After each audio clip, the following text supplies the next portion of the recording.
நான் மச்சத்தை வச்சுதான் ஜோசியமே பார்ப்பேன். ம்.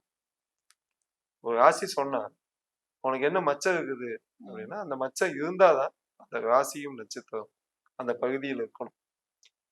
அப்படி இருந்தா அவன் வந்து சில இடங்கள் கண்ணுக்கு தெரியாத மச்சங்கள் வந்து முதுகுல இருக்குது, ம். இல்ல மாங்காய் மச்சம் பெரிய மச்சம் இருக்கும், ம். அப்போ வெள்ளை மச்சம் இருக்கும், ம். ஸ்டார் மச்சம் இருக்கும், மீன் போன்ற மச்சம் இருக்கும். அந்த காலத்துல ராஜா காலத்துல எல்லாம் படத்துல எல்லாம் பாத்தீங்கன்னா மீன் மாய படம் வச்சிருக்கும். ம்.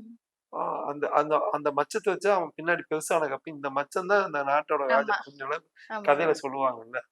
நான் பார்த்துருக்கேன். ம். மீன் மச்சம் இருக்குது, ஸ்டார் மச்சம் ஸ்டார் மாதிரியே இருக்கும். ம். அதுக்கப்புறம் வந்து கை அளவுக்கு மச்சம் இருக்கும், கடவு மச்சம். ம்.